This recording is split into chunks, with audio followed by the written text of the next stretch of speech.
తిరుపతి నగరంలో రోడ్ల పక్కన వీధుల్లో ఎక్కడైనా చెత్త కుప్పలు కనిపిస్తే సంబంధిత సిబ్బంది పైన చెత్త వేసిన వారిపైన కఠిన చర్యలు తీసుకుంటామని నగరపాలక సంస్థ కమిషనర్ నారపరెడ్డి మౌర్య అధికారులను హెచ్చరించారు.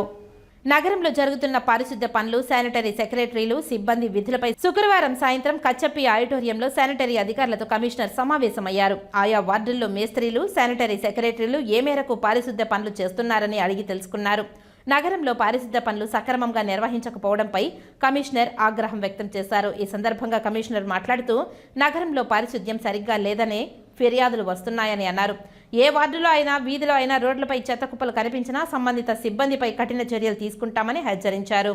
నగరంలో పారిశుద్ధ్య పనులు మెరుగ్గా చేపట్టేందుకు 5 వార్డులకు ఒక అధికారిని ప్రత్యేకంగా నియమిస్తున్నామని అన్నారు. ఇంటింటికి చెత్త సేకరణకు ప్రతి వాహనం నిర్దిష్ట సమయంలో వెళ్లేలా చూడాలని అన్నారు. నగరంలో ఉత్పత్తి అయిన చెత్త మొత్తం తూకివాకంకు తరలించి నిర్వహణ చేయాలని అన్నారు. ప్రతి వాహనం ఏ వార్డులో వెళ్తుంది, వాహనంతో ఎవరు వెళ్తున్నారని స్పష్టమైన షెడ్యూల్ను సిద్ధం చేయాలని అధికారులను ఆదేశించారు. ప్రతిరోజు ఉదయం హాజరు నమోదైన వెంటనే ప్రధాన వీధులను శుభ్రం చేస్తూ చెత్త కుప్పలు తొలగించాలని అన్నారు. అటు తర్వాత వీధుల్లో ఇంటింటి చెత్త సేకరణ చేయాలని అన్నారు.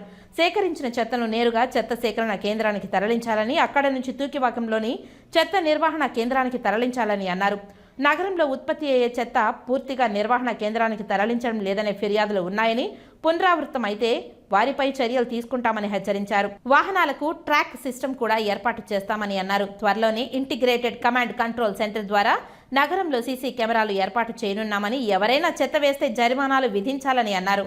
ఈ సమావేశంలో మున్సిపల్ హెల్త్ ఆఫీసర్ డాక్టర్ యువ అన్వేష్ రెడ్డి, శానిటరీ సూపర్వైజర్లు చెంచయ్య, సుమతి, శానిటరీ సెక్రటరీలు, మేస్త్రీలు పాల్గొన్నారు.